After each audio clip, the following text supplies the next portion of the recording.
I think this is actually a wonderful segue from the conversation we were having, because I think as we're talking about creating an ecosystem that can support public and private, I think what we really want to get into is the what, right? The purpose of being able to create that ecosystem, we hope, is about making sure that you're bringing to bear solutions that can really get to the heart of the challenges that cities are facing when they're looking at how to move people or goods from one point to the other. And we've got a really amazing panel here with very unique perspectives who I think can really do a wonderful job at illuminating the conversation. So let me just jump right in here and introduce folks. So we have Craig Hutton, Associate Assistant Deputy Minister for Policy Transport Canada. We have Tyler Storeen, Associate Director, Creative Consulting, BMW Design Works. Kelly Ferguson, Chief of Staff for Automotus, and Bashir Khan, CEO of Air Matrix. So why don't we just jump right in to kick us off? If everyone can just sort of share a bit more about who you are, what you do, and how that touches smart infrastructure. Thanks, Connie. I guess I'll start. Craig Hutton again. So with Transport Canada, so the equivalent US DOT here in the US, or Department for Transport in the UK, and our mission really revolves around making sure Canadians have access to a transportation system that's safe, secure, efficient, and clean. And one of the big priorities we have that kind of does that intersection with smart infrastructure is around improving the resiliency of our supply chains. So we've been really challenged with, being a trading nation, ensuring that our supply chains are reliable in terms of delivering markets and delivering our goods to overseas markets. And so how smart infrastructure can help in improving the reliability of those supply chains is really a focus that we've had now for a couple of years, including a task force that produced a number of recommendations on how to move with better investments and working with the private sector in a different way to improve that sort of resiliency aspect. So for us, a lot of disruptions in supply chains over the years, climatic events, not unfamiliar to you here in California. We've had it on our own West Coast with British Columbia, an atmospheric river event, cutting off sort of our major port on the West Coast, where 2/3 of our overseas trade flows through, cutting that port off from the rest of Canada. And recovering from that event was difficult, slow, and also made us realize that those sort of intermodal handoffs that happen in a supply chain that were always challenging and never as efficient as they could be, were even more challenged in a circumstance like a disruption around climate. And so for us, really, it's upping the game on smart infrastructure. How do you enable and optimize the infrastructure we have to squeeze more out of it, given limited funds governments have? But also, how do we get to a place where partners in the supply chain can better anticipate each other so that those handoffs happen easier and recovery can happen from those big disruptions that we're experiencing more often. So I'll leave it at that for the moment. Great, Tyler. Do you want to?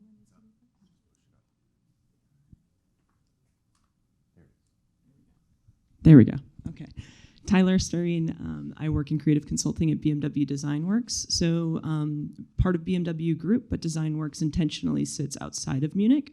So we operate from California so that we can be really an outside-in partner for BMW. So you can imagine the challenges that we face at BMW with smart infrastructure as the ambitions of our customers and ourselves really are outpacing the reality of the infrastructure that exists to support those, electric vehicles obviously being a big part of that.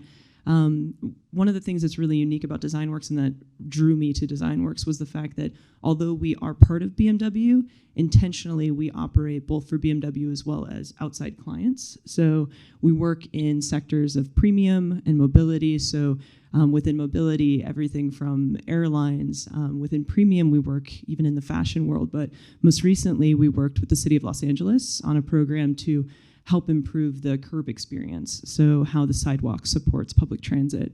So I'm really excited about this panel. I'm really excited to talk about not just the infrastructure, but the people that it serves.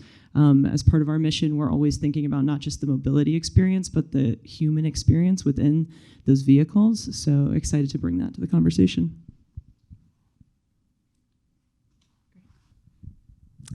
Hi, everyone. I'm Kelly Ferguson. I'm Chief of Staff at Automotus.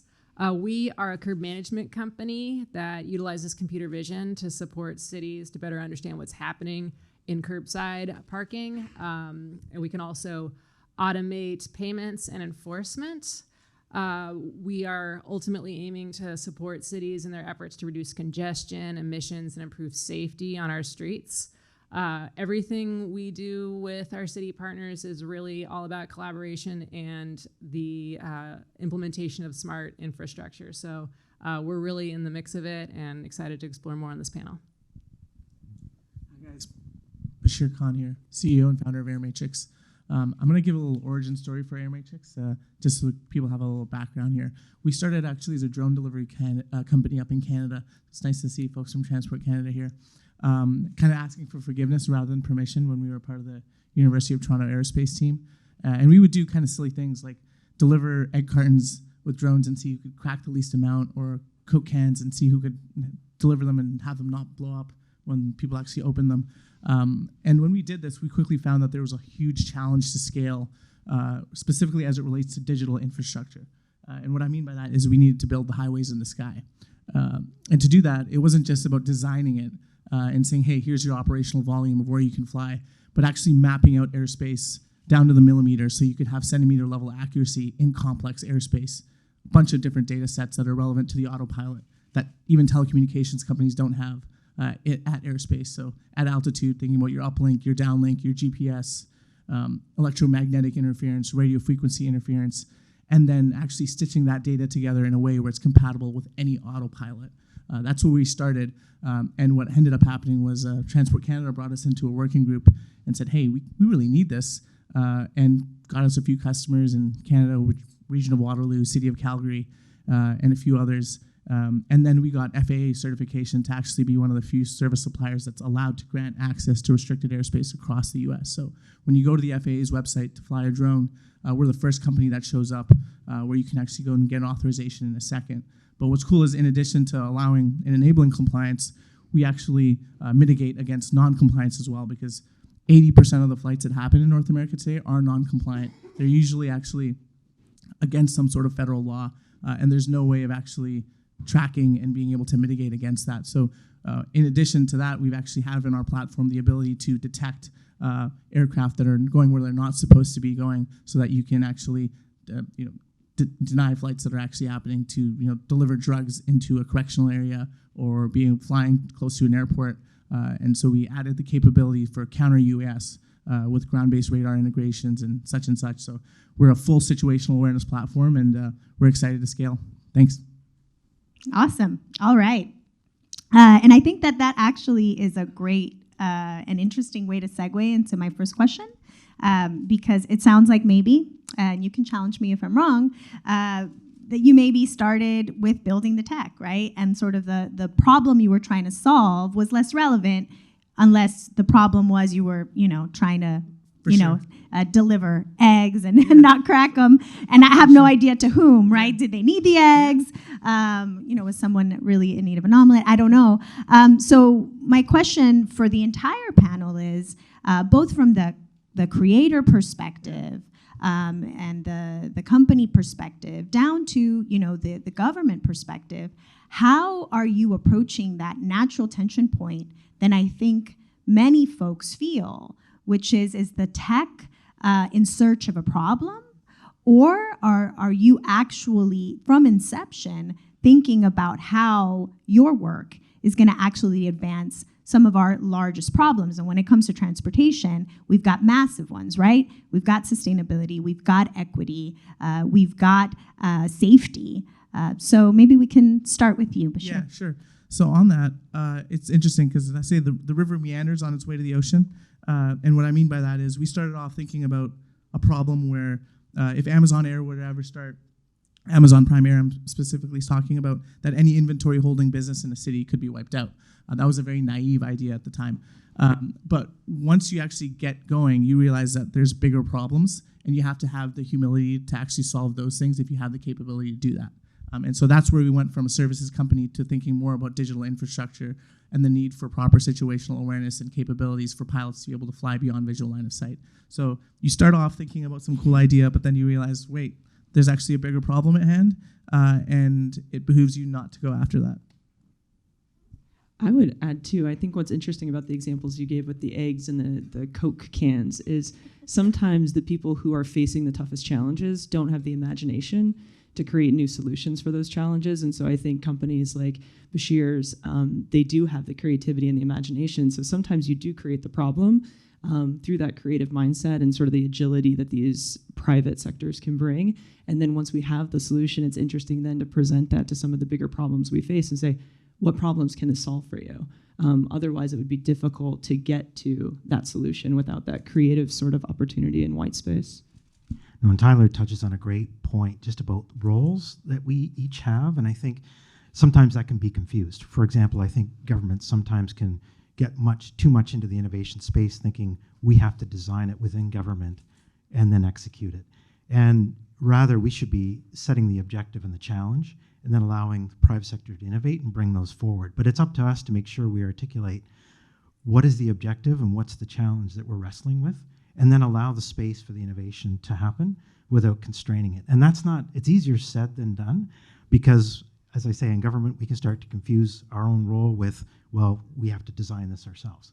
And that's kind of the wrong place to start. We've got great innovative Canadian companies like Bashir's and others. We've got a consulate general here in LA that connects Canadian companies to transit authorities, for example. There'll be a traveling roadshow later this year for innovative transportation solutions for transit authorities in California and elsewhere.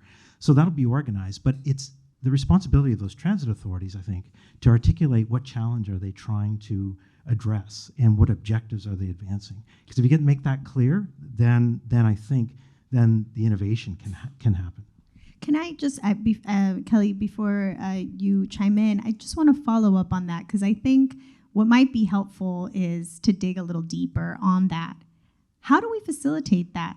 As I've listened to some of the other panels that we've had here at the conference, I think that there seems to be a bit of an intractable problem we're having. I mean, even the previous panel we were just hearing with sort of this binary conversation that doesn't always facilitate the kind of trust and communication that you need to have to get to that point where you, Craig, can really outline what your challenge is, and then any one of these other folks here could then really spend the energy and time to actually try and solve your problems with the pressures that they have, driven by a whole host of other things, and not the least of which is market and shareholders and the like. So how do you find that we actually have those kind of conversations in a productive way? And I think and hope that this might be good too for you, Kelly, as you chime in afterwards. So, we wrestled on the supply chain side with how do we create platforms to share data? And there's a lot of trust issues on the data, and there's been good discussions around that over the course of this conference. The bias is, well, maybe we need to create platforms that are trusted platforms that then data can be exchanged amongst supply chain partners. But is that really something that we're good at doing within government? Is that what we should be doing? Instead, what we did was we put out a call on our infrastructure program, one of our biggest infrastructure programs within the department.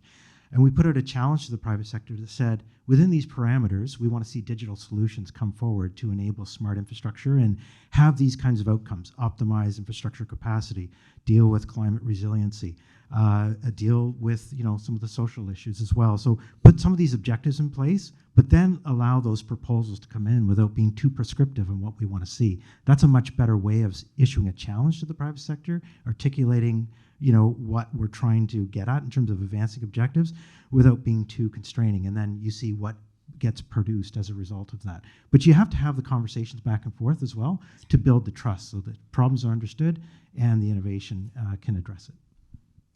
Yeah, and I would talk a little bit too about the origin story of where Automotus came from. I think everybody can relate to, especially being here in LA, the challenges with traffic and congestion. And our two founders, Jordan and Harris, they were in LA going to school, and this was obviously a major problem for them. And over time, they developed this solution that became Automotus. And because we're tackling this common problem that governments feel, but also each individual constituent that's ever been in any sort of interacted with the city infrastructure feels it. This is something I think that no matter the size of the city that we're talking to, they all experience the challenges of finding appropriate parking in a city or on a particular block. And a lot of that is compounded by the rise that we've seen over the last 10 years, but particularly during the pandemic with commercial activity at the curb.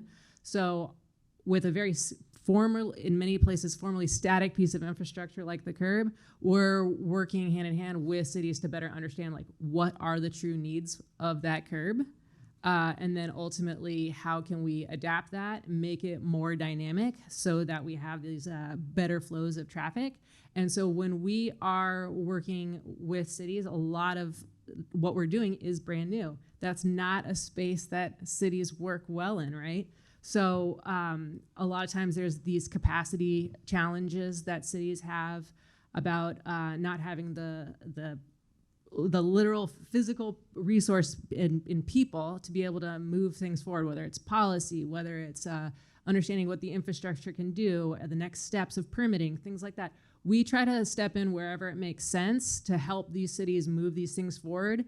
As a partner with cities, we are very regularly pushing cities, which can be kind of an interesting thing when you're the solutions provider as well, because you don't want to necessarily be pushing your client all the time, but it is also, something that, us as a small company, a startup company, that we need to do in order to be a successful company and provide these solutions for the long term.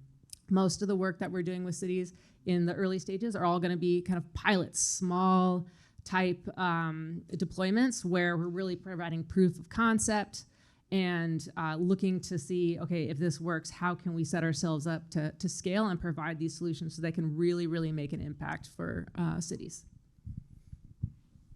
Bashir, Tyler, anything to add on really sort of that brass tacks on exactly how you can have those productive conversations when you are trying to both bring forward a creative solution that obviously needs to be monetized from the private sector side, but that requires that partnership with the public sector. What has worked and possibly what hasn't, because I think sometimes it's more important to know what can be the poison pill to those types of partnerships. I think a mutual respect for what each other bring to the conversation is always important. The example that I thought of is, as you were speaking to that pushing of the clients, usually that's why you bring us in, right? Like if you wanted the expected, anticipated, comfortable solution, you wouldn't invite us into the room. If you invite us, you're inviting that discourse. You're inviting the sort of expansion of boundaries. I think, though, that always being mindful of what are our roles in this and what value do each of us bring. I have to say, working on the recent project with City of Los Angeles, one of the things that I really respected is some of the regulations that exist to make sure that these solutions are equitable. So making sure that we're not coming in as private sector just thinking about perhaps one audience, but really being required by the city to consider all of the audiences that we serve to be ADA compliant, to think about all of these more regulatory considerations that I think private sector is often not as conscious of because we are moving so quickly. So I think that just establishing that trust, establishing roles, and just acknowledging in the beginning, we're all going to get uncomfortable. There's going to have to be pushback, but ultimately we all have the same goal in mind, which is to improve the experience for the user. Yeah, in addition to mutual respect, I think understanding the incentive structures within government is really important. I think sometimes we miss out on that from the startup standpoint, where if you can bring something to the government where it's actually a revenue generating opportunity, like we do at Air Matrix for the city or for the municipality, that's something that's really important. And also understanding that there might be incentives at play that you might not understand. For example, for us, takeoff and landing is one of those things which falls under municipal jurisdiction, even though aviation is federally regulated. But that means it sits in different places depending on which county you're in. So it could be the airport, it could be police, it could be someone in traffic management, and so really taking the time to understand that, and yes, work with lobbyists that are already in that area and that have those relationships. That helps smooth things over a lot. So just having that mutual respect to understand, what's the incentive structure at play, and also whose boss's boss needs what, I think is something that's really important from a political standpoint as well. Great. So maybe taking us in a little bit of a different direction, but building a little bit on what you were saying, Tyler, I think the conversation around smart infrastructure, right, tends to sort of focus on the brain and the intelligence you're bringing in to the system. But I think there's also a little bit of empathy and heart that we find ourselves needing to have in some of these tools. And when those tools are devoid, they miss the mark. I know we were talking a little bit about this, Tyler, in prepping for this panel. So maybe you could share a little bit about how that has been a factor in the ways in which you at BMW are thinking about advancing smart infrastructure. Why does that matter? I mean, it matters because we're humans, right? So I think it's easy to forget that sometimes as we think about these solutions. But one of the reasons that I really respect the way that we operate at BMW Design Works is because we're constantly thinking about the human experience within the vehicle. And so sometimes we're being pushed to, as the innovation partner, push the tech forward, but we're always conscious of who is the person that's using that tech.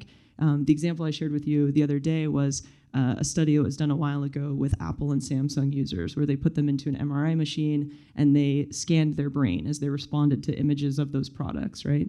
And so what they saw is that the Apple user sees an Apple device and it triggers an emotional aspect of their brain. It's similar to like seeing the face of somebody that you care for.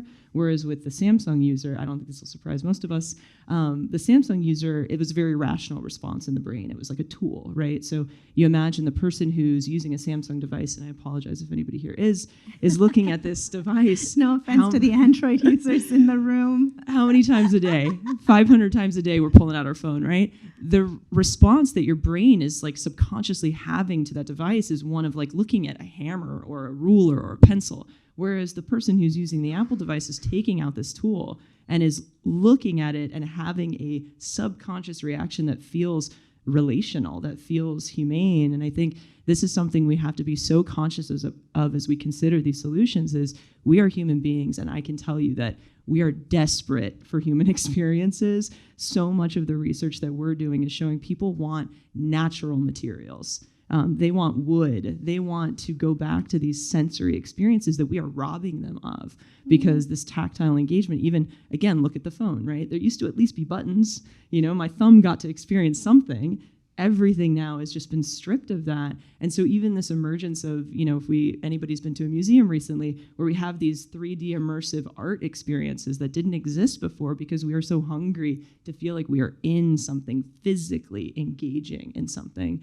And so I think this is just a really important part of any solution that we're designing. I've got to say, when you talked about the drone delivery, my first instinct was, are they going over schools? Like, is my first grader going to be seeing drones fly over his head when he's on the playground? I think just remembering that, like, at the end of the day, all of these solutions that we're creating are in service of human beings, and we've just got to be really conscious of that experience.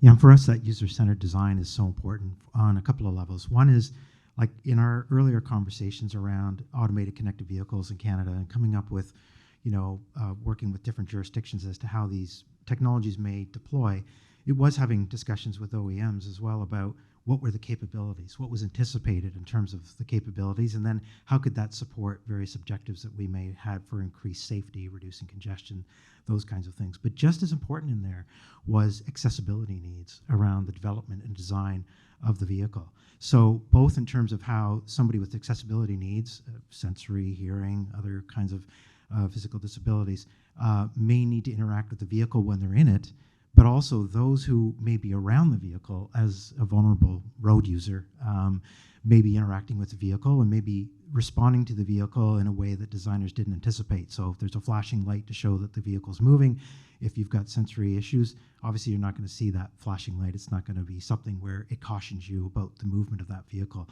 So making those kinds of things obvious in the design phase up front is really important as the technology and smart infrastructures are developed. And similarly, in the development of AI, we've issued, as the government, more guideline just around how the government itself will use AI internally. And that goes back to the expectation of how do we ethically use the technologies. So, what data source are we using? Are we being transparent about its use itself in terms of when AI is used?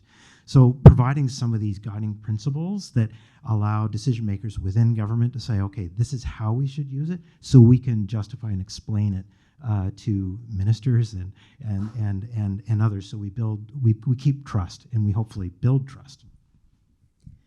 At Automotus, we're using cameras that we put on typically street lights, and oftentimes when we're doing any of that, that can be really scary for the public.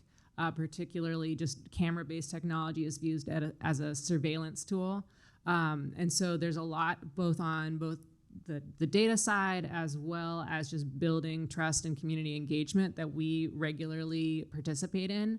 I think on kind of the technical side, it's really being transparent as a company about being privacy forward and showing and working with our city partners around what types of data we're collecting, how long we're collecting it for. Are there particular standards that a city requires for us to have in order to feel safe with the processes that we're utilizing to collect the data for the services we're providing? On the other side of that too is we do a lot of community engagement, and we work with cities to help them engage with the local businesses or the adjacent organizations that are nearby where we're planning to install cameras. So these things, I think, really work hand in hand. You're never going to satisfy every single person and the concerns they have. But I think ultimately, like going back to what the ultimate objectives are when we're working together to provide a solution, I think most folks are pretty reasonable about wanting to see these improvements in their community, and that's something that we're constantly working on when we're engaging with our partners.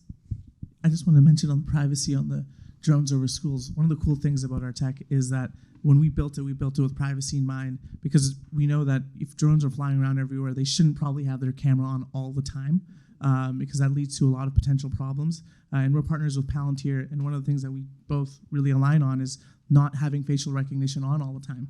It's really a problem, and it leads to potential draconian things down the road.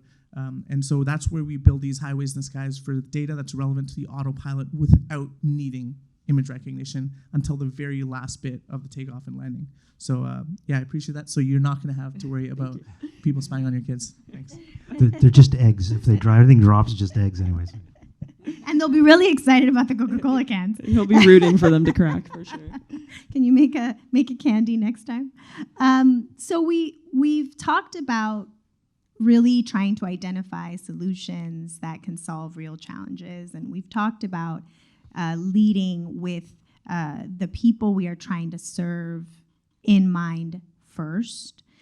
We've also talked a little bit about community engagement and equity, which I think, as we move not only, past sort of the smart sensors and the camera technology, and we really start to think about the artificial intelligence that is going to digest this data and then, give us back information, right? Who informs that intelligence, that thinking is so important, right? How do we counter the biases that already exist and that we are seeing in real time are being exacerbated by AI, right? The plane has left; it is flying with the biases built in, and we're sort of somehow trying to reverse engineer it while we want it to fly and fly faster. So it sounds like everyone is sort of thinking about the same things. And one would argue, right, from the public sector side, that's what you're hoping to hear from private sector partners. That sounds really great, but but I want to dig in into the tension points, right? Because I do think that we still feel challenged, right? I mean, just this idea of having technology already out there and still not being able to quite hit the mark.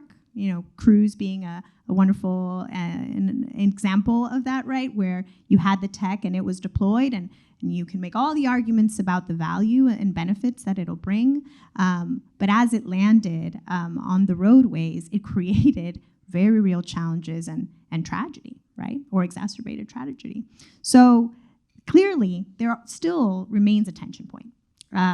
You know, from each of your vantage points, what are the things that still prevent us from really getting to the place where the creativity and innovation that the private sector can fuel is really then getting deployed at scale by the public sector in a way that feels useful to society? Small question. I don't know who wants to go first. I'll go first on that. I think when it comes to the bias in software, who's building your software is really important for that. So if you don't have software engineers that are diverse and inclusive in terms of who's actually building your product, you're going to get that result. So if you have just a bunch of older dudes in their 40s that are building software, they're going to have their biases input into that software.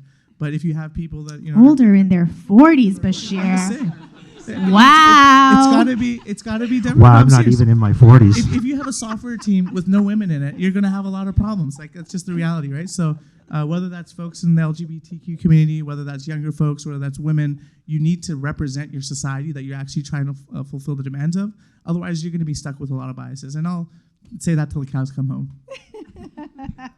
I mean, I don't think anybody will argue with the need for diversity. I think the other thing that I think all of us are probably struggling to balance is user expectations are increasing rapidly. They want personalized experiences. They want it to be frictionless. They want it to be intuitive, but they also don't want you to know anything about them.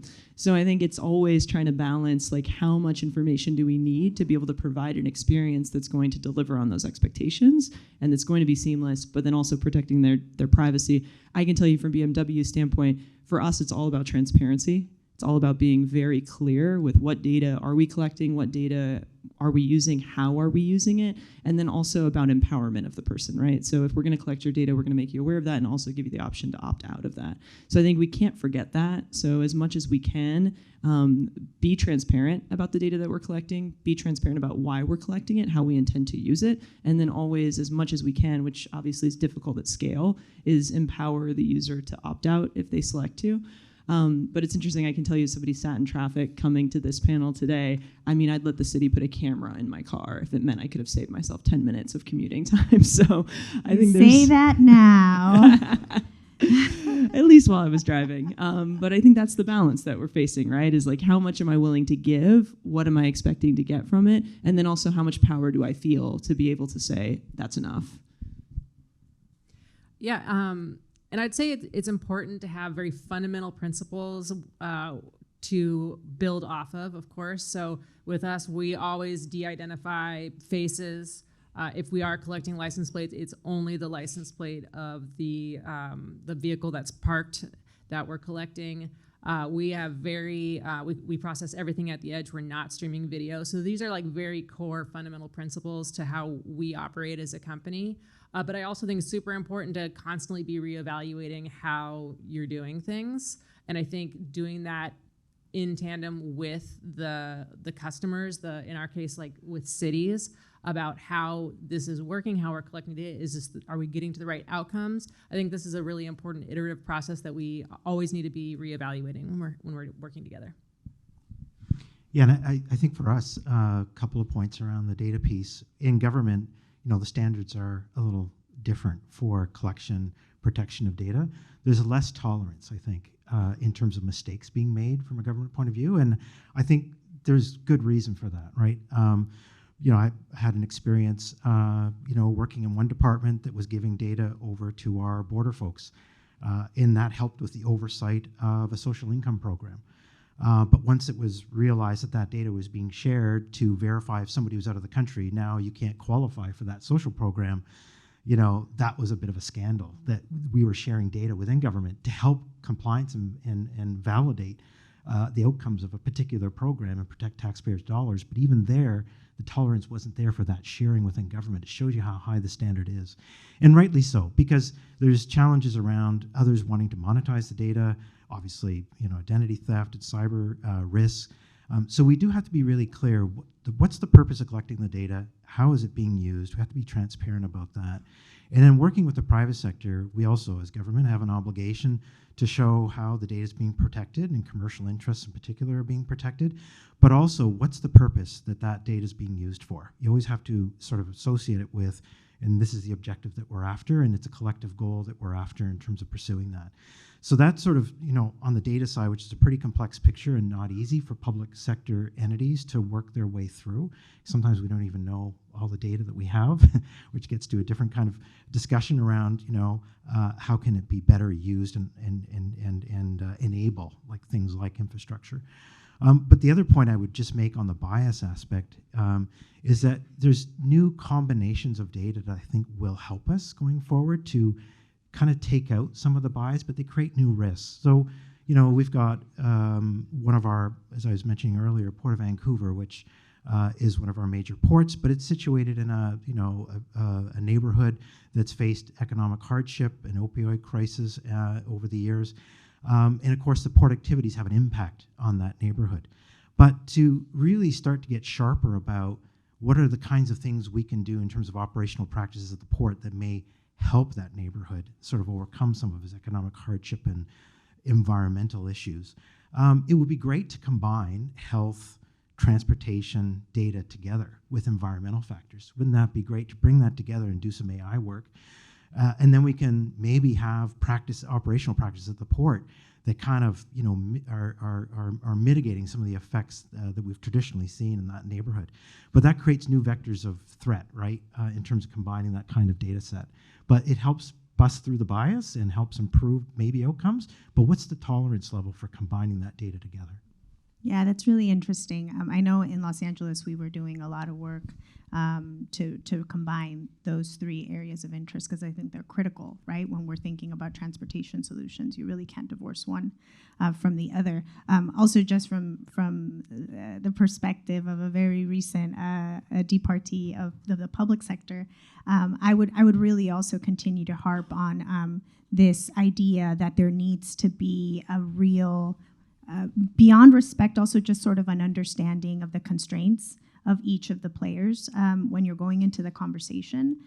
Because I often, hear this desire to partner and, even to, encourage, urge, call on public sector to say yes to innovation, take the risk with us because it'll pay off. But the flip of that is, government then will say, great, well, we've got some tools now. Can you share some data with us? Well, what do you want? And why do you want it? And for what purpose? And all of a sudden, that trust, that embrace of risk doesn't apply in the inverse. And it's also devoid from the understanding that public sector just doesn't have the room to risk, to try, to fail forward that the private sector does. So, I would underline that there needs to be a deeper understanding from both sides about how truly constrained, each player is going into the conversation to get us to, again, the next level of tools, which I think cannot be deployed at scale without true partnership. Which leads me to our last question. So we have some room for questions from the audience. Maybe just end it on an exciting and kind of positive note. I'm curious, as leaders in this space, as folks who are thinking about how to take our systems forward using smart tools and technology, what are you most excited to see come forward? Is there something that maybe you're working on that you want to give us a teaser on? Some exciting new technology that you're hearing about that you're hoping to see developed in a way that can really meet, again, some of these large-scale problems. And if it's to deal with traffic, that's okay too. One thing I'm really excited about is something that excites me on a day-to-day basis is as we have more drones that are coming to the sky, alleviating traffic on the ground, because so much of that traffic is for freight or for small deliveries, that type of stuff.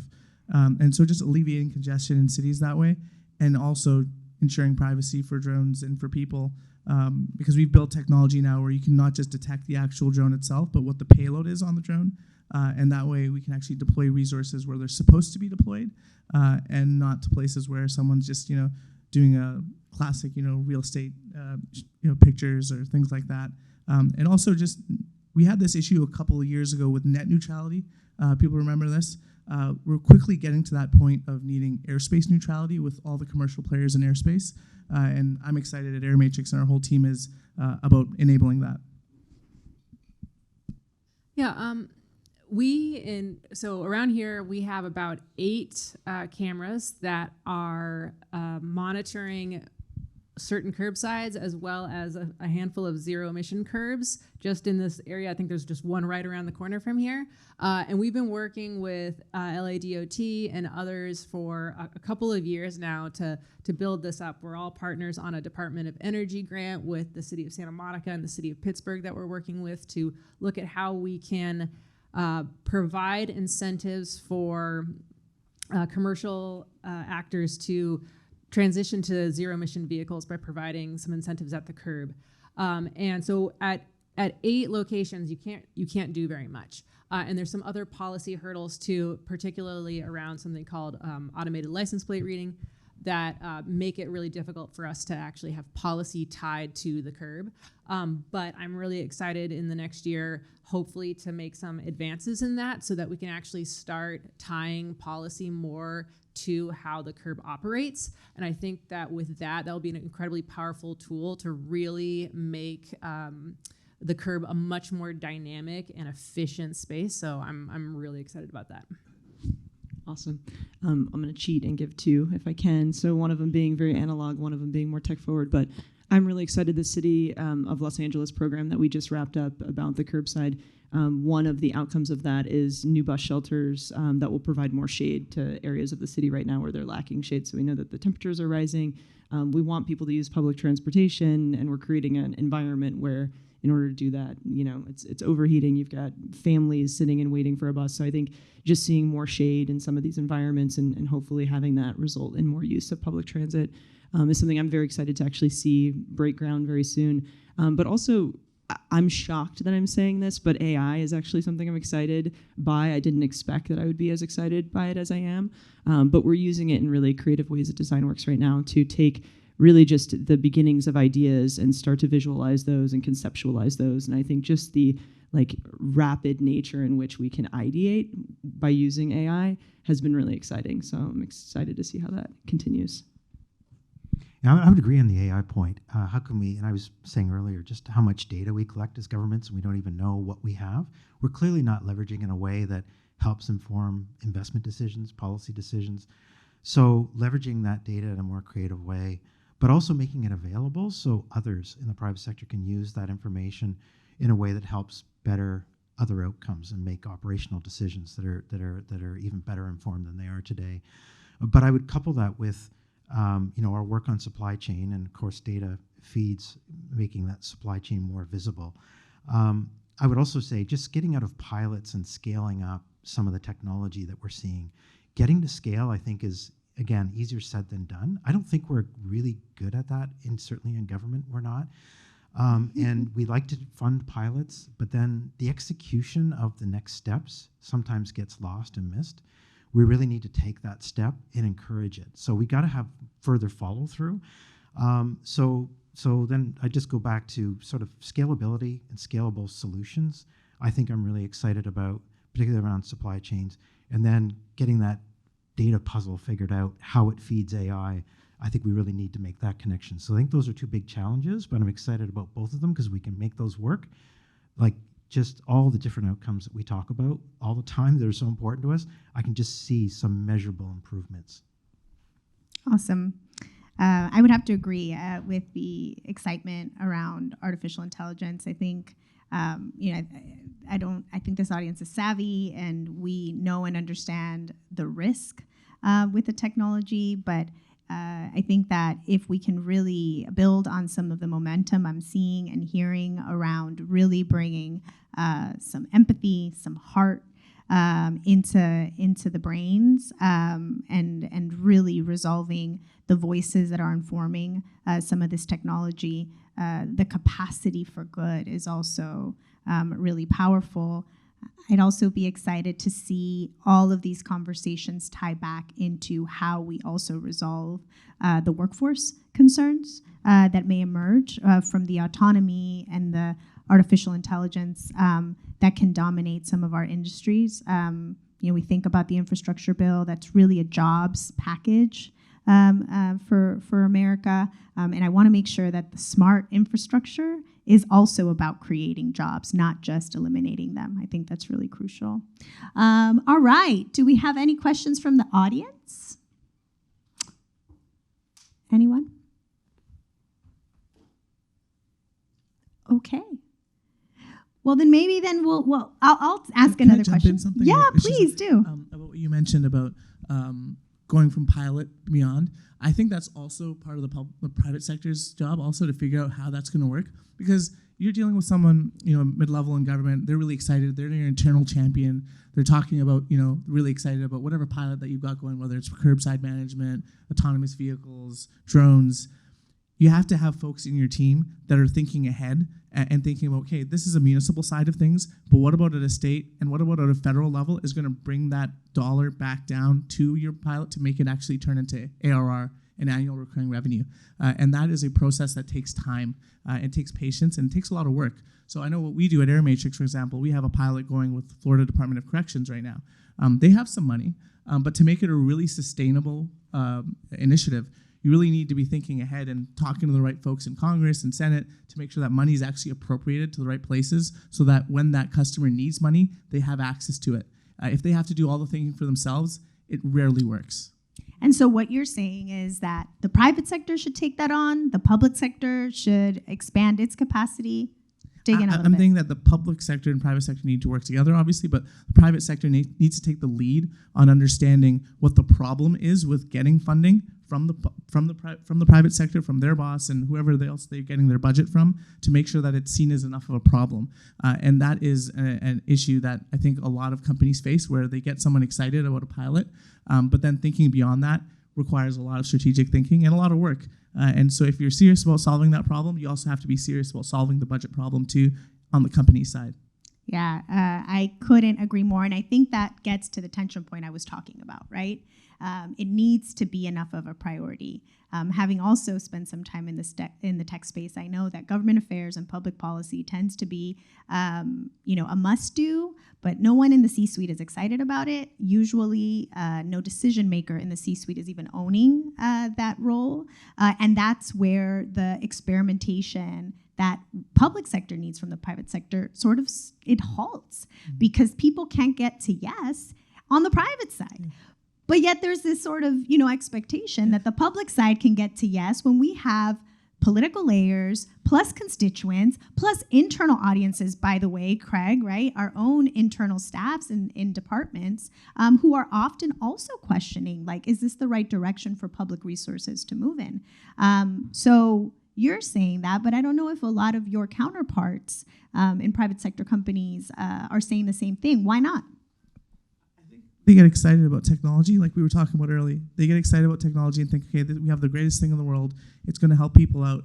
That might be true, but you have to understand the actual incentive layers. So there's someone in some appropriations committee that needs to know about it. And if they don't know about it, unfortunately, you're going to be stuck. Who's never heard of the acronyms or even, right? I mean, exactly. So I went on the Google, right? Yeah, and they've got so many people in their ear talking about so many different problems. A lot of those are political, and they're more worried about getting elected next.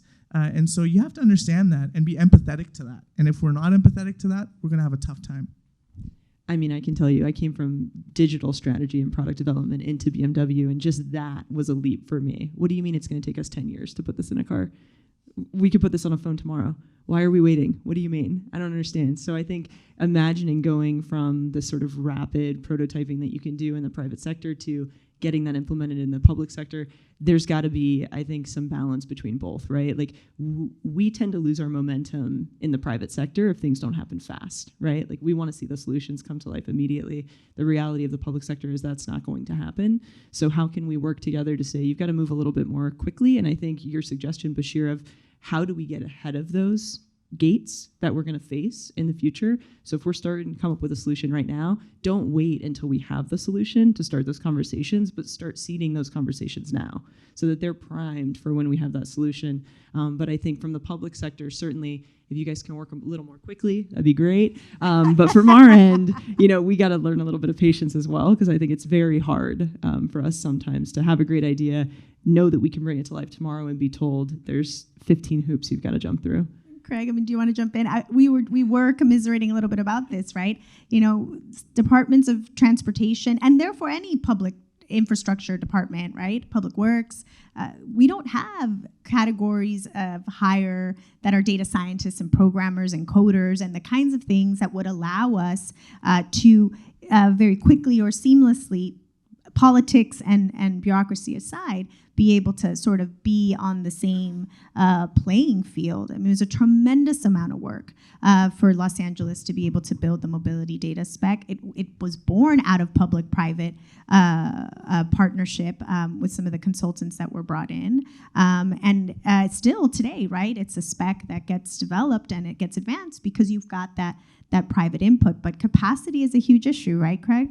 Well, I'll also say, though, I don't think you need the engineers and the data scientists and any of those in the public sector, to be honest, because you can outsource that to us, right, in the private sector. But I think what you need is the advocates. So I think that's where we tend to hit a wall is, do you have the advocates at the right level that can take those ideas and push them forward? No, that's exactly it. I don't think it's useful for us to replicate what happens in the private sector, and it goes back to my earlier comment. We're not there to innovate. We'll never do it as well as the private sector does for all kinds of reasons. So it is about how do you get that complementarity. And you do need champions. You do need that crystallization of what the challenge is. There is fierce, and to Bashir's point, there's fierce competition for funds, attention, all the time, right, on the various issues. So even when I talk to my provincial counterparts, in transportation departments, because we're trying to put together a national strategy that focuses, say, on national trade transportation infrastructure, they're having to go to their finance ministries and compete with education funding, health funding, and from the voter standpoint, political standpoint, those can be very compelling issues, right? But transportation is in that mix. If you don't address it, it can have some impacts on those other outcomes too. So you really have to be able to put your case together with a burning platform for why is the urgency now, and this is the solution, or at least we are on a path towards a solution in collaboration with the private sector to get to addressing the need. And this is the quantification of that need and how it can be met. And that's a tricky dance to do. And I'm not sure it works all the time, but when it does work and there's that iteration of that process with private sector colleagues, things can move quickly. And it's surprising how fast they can move. I mean, we saw a lot of stuff move through COVID, right? And that's huge, right? Authorities and everything else that were manipulated to do things that maybe weren't intended originally. But there's a burning platform, a clear problem, and certain issues to protect with respect to citizen health and other things. So governments moved unbelievably fast. So that's an extreme example. It can happen, not in every instance, but it does go back to let's make sure our roles are clear, because when we conflate them, we're not going to work in an efficient way. It'll be slow. All right. Well, a couple panels had left me a little bit sort of disappointed about the likelihood of partnership between public and private, right? And sort of how do we get past these trust issues? But I think this conversation has restored my faith because there's some more in common, right, and where we're trying to get to than there is separating us. And gosh, if we could only treat the climate crisis, our income inequality crisis, our education crisis with the same level of urgency and inclination to remove red tape as we did with COVID, I think we could solve a lot of problems. So thanks, everybody. Thank you.